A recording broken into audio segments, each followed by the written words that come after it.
大家好，我是光头神童。有看到我的社群朋友，应该知道渣打马拉松当天我弃赛了。那当天是什么样的情况呢？我们接着影片看下去。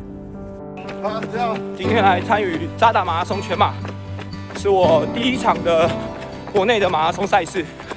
那有点奇怪，为什么会从这边开场？因为我发现我起跑后 GoPro 没电了，所以我刚刚把 GoPro 丢在路边，所以我换成手机去录影。手机录比 GoPro 酸，我要休息一下。不知道谁啊？浩浩团队纽约马拉松，拜拜。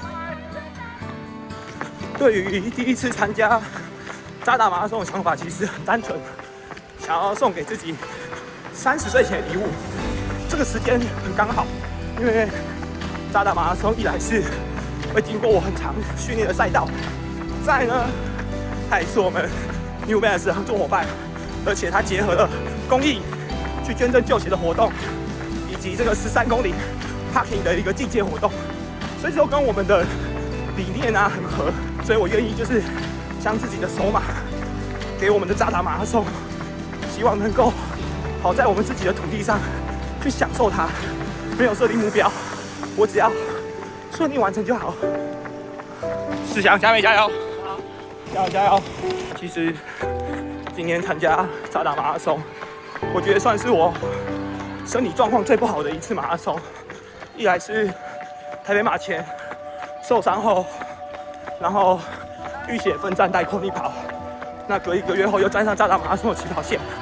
对于我而言，站上起跑线是因为有信念的力量，不管是朋友、家人、学员、品牌间的支持，让我现在有这个动力站上渣打马拉松的起跑线，对于我来说是不可多得的。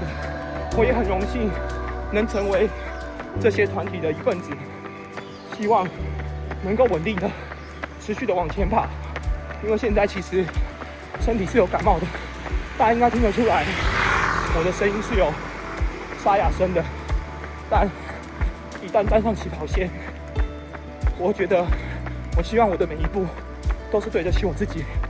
那当然啦，这样的精神不是希望每个人都是用这样的标准去做，而是你定义你自己能够做到什么样的位置。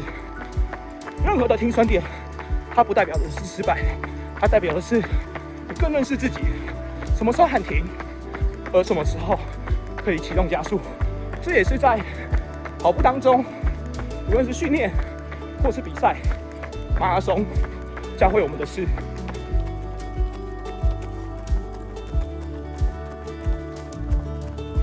渣打马拉松最痛苦的就是半马开始会有顺逆风的交替，这一个路段非常考验跑者的体力跟心智。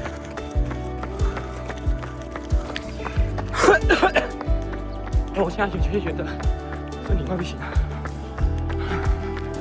觉得有一点失温，手表响7公里了，哇，身体的肌肉开始变得僵硬，我不知道是不是不管是体能上不足，或者是感冒真的有影响，就觉得现在开始有一些失温的感觉。我的脚有点快抬不起来了，脚脚还好吗？可以吗？加油！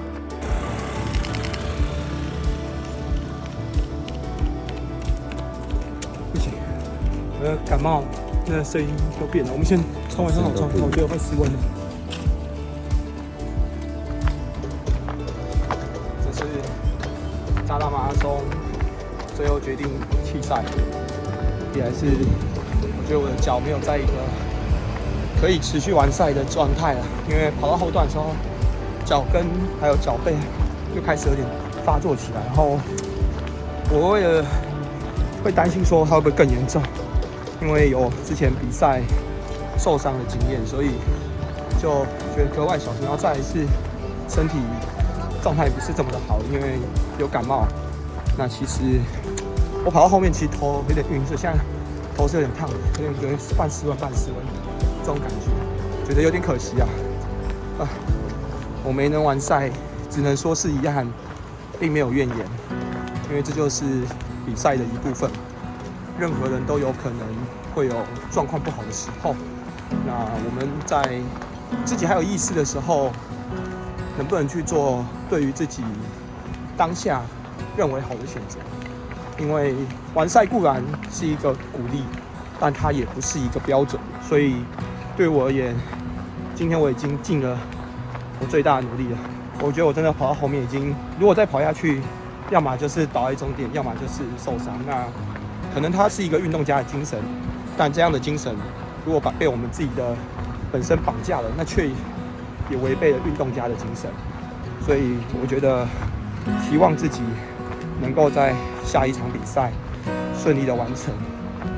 我觉得很可惜啊，因为其实起跑的时候身体还 OK 哦。那当然这段时间也做了很多的治疗、复健跟训练，已经比台北马那个时候好了。因为台北马那个时候基本上我带完 Kony， 我能量都已经耗尽了。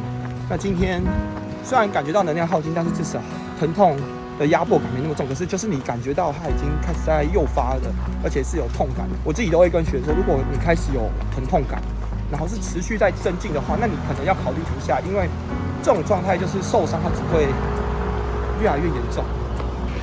那你考量到你后面还有比赛的话，我不知道这是对你是不是一个选择。当然完赛也是一个选择。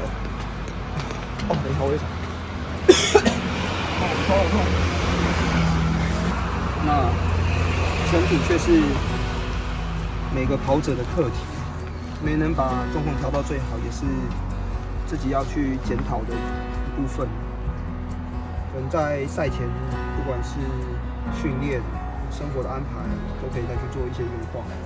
那其实等一下还是要到终点去迎接我们的 NBRC 的团员，还有曙光的学员们。因为他们其实还在努力的奋斗着。那教练自己先倒下，但是我们的精神希望能够与大家同在。